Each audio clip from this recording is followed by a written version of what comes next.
Atenção, editor, esse é o Educação em Debates, número 1, 3, 2, 3, 2, 1.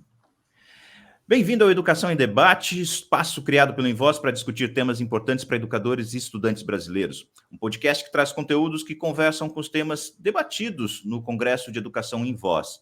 Realizado desde 2019, o evento chega à sua 4ª edição, preocupado em como a formação educacional dos estudantes brasileiros será capaz de torná-los aptos a interagir cada vez mais com a tecnologia, para atuar profissionalmente com ela e em atividades que vão demandar cada vez mais a capacidade de refletir e tomar decisões a partir de dados. Para você que ainda não conhece, o Invoz é uma associação sem fins lucrativos formada por um grupo multidisciplinar de profissionais voluntários que trabalha pelo desenvolvimento da educação, da cultura e do empreendedorismo, e que tem o engenheiro Osiris Silva, fundador da Embraer, como presidente de honra e mentor. Eu sou Rui Gonçalves, sou jornalista e diretor de cultura do Invoz. E comigo, nos próximos episódios, está a consultora educacional Edna Borges. Edna também é jornalista, mas optou pela educação para trilhar sua carreira. É proprietária da Manacá Educação e desde 2018 trabalha em projetos de formação e desenvolvimento de educadores e estudantes promovidos pelo Instituto Ayrton Senna. Vamos começar essa série de encontros falando sobre tecnologia na vida, aprendizados trazidos pela pandemia para o uso da tecnologia dentro e fora das salas de aula. Edna, muito bem-vinda, muito obrigado pelo seu tempo e vamos bater um papinho sobre educação e tecnologia. O que a gente aprendeu na pandemia que a gente não pode esquecer? Ei, Rui, tudo bem? Obrigada pelo convite, muito feliz de estar aqui participando com vocês. Tem muitos aprendizados, né? Aprendizado é o que não falta. Eu costumo dizer que a pandemia trouxe o lado cheio do copo e o lado vazio do copo. E eu gosto de olhar, e eu acho que todo mundo sempre para o lado cheio do copo. E no que se diz respeito à tecnologia, essa foi uma das grandes aprendizagens, né? Com o distanciamento social, a gente tinha que fazer tudo à distância e usando tecnologia. Então, professores não pararam, as escolas não pararam, as formações de professores, né, das quais eu participei esses 2 anos, ficaram a todo vapor e a gente aprendeu a usar muitas ferramentas, muita tecnologia, que até então a gente deixava meio de lado e falava, eu preciso olhar para aquilo, mas não hoje, quem sabe amanhã. Teve uma urgência, isso bateu a nossa porta e a gente precisou olhar para essas ferramentas. Eu acho que junto com o uso da tecnologia, porque nunca é só o uso da tecnologia, somos seres humanos e tem também esse lado humano no uso da tecnologia. Eu acho que a grande preocupação, porque na educação é o olhar, é o estar junto, é o toque, né? É você estar presente, mas percebendo como é que aquele estudante ou como que aquele professor está olhando para você, está recebendo. Então, o feedback é muito mais corporal também, né? Então, a maior preocupação é assim, como é que eu uso essa tecnologia, mas como é que eu mantenho um vínculo com essas, né, com os estudantes ou com os professores. E nós, assim, trazendo exemplos, trazendo prática, nós fizemos formações no estado do Mato Grosso do Sul ao longo desses 2 anos. E uma das formadoras, ao final, ela dizia assim, gente, a gente formou um grupo muito legal, a gente tem um grupo, a gente criou laços, criou vínculos, que talvez presencialmente, claro, a gente teria criado, mas a gente conseguiu. Então, se eu disser para você um dos grandes aprendizados que a tecnologia trouxe, para mim seria esse, é possível criar laços, é possível manter vínculos através do uso da tecnologia. Não é o mesmo, mas é possível. A gente está falando, então, da tecnologia, ela colocou todo mundo no mesmo barco de ter que aprender muito rápido a lidar com ela. E ela se tornou ainda mais presente na vida de todos, mesmo daqueles que não tinham bom acesso a ela. Ou seja, ela passou a ser uma preocupação.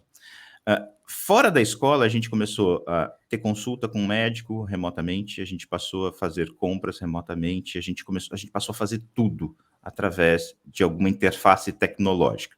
E aí, portanto, significa que o mercado que já vinha acelerado no desenvolvimento dessas soluções ganhou ainda mais velocidade, portanto, cresceu, e a gente precisa efetivamente aprender a trabalhar nesse novo mercado cada vez mais tecnológico.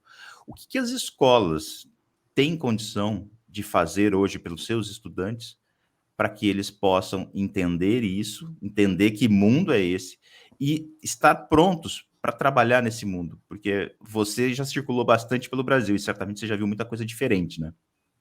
Eu acho que o grande salto aí, Rui, foi na questão de, até então, os meninos e meninas nas escolas tinham um olhar para a tecnologia no uso de redes sociais.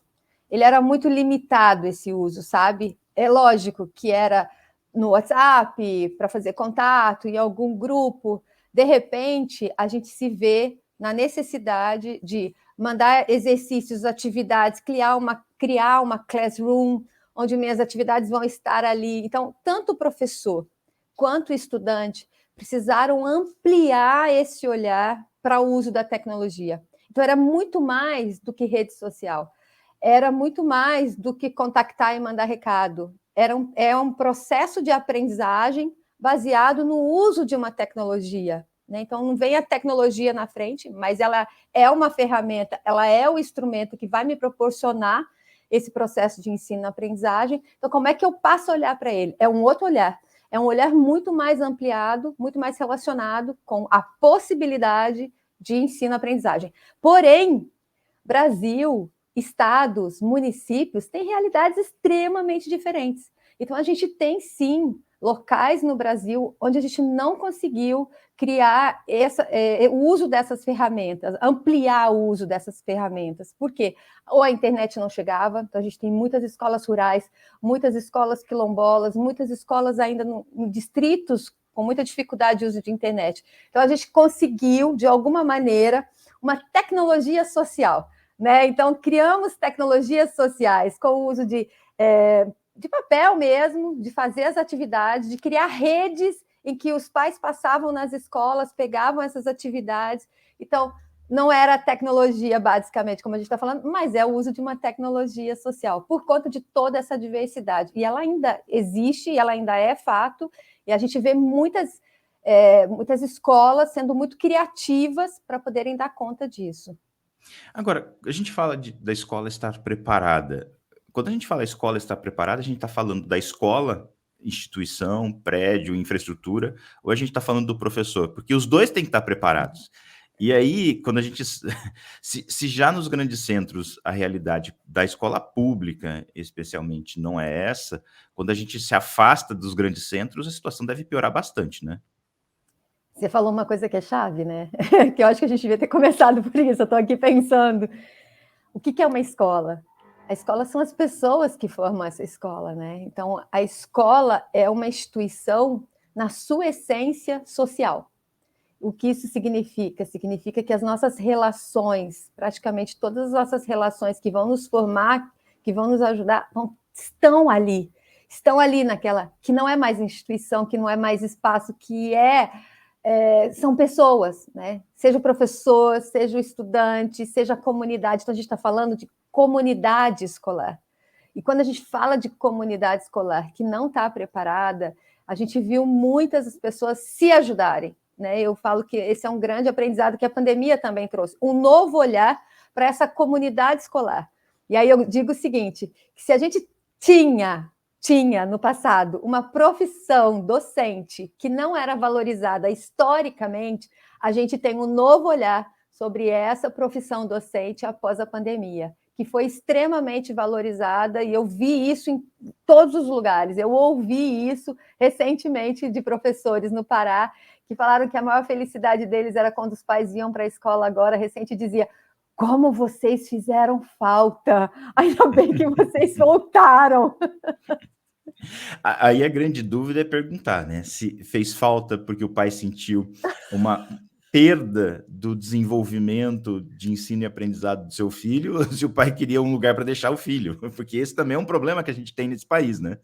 Eu acho que é uma mesclada dos dois, viu? Tem uma mescla aí dos dois, mas tem também uma questão, eles falaram muito, né, dos estudantes que saíram com 7 anos e voltaram com 9.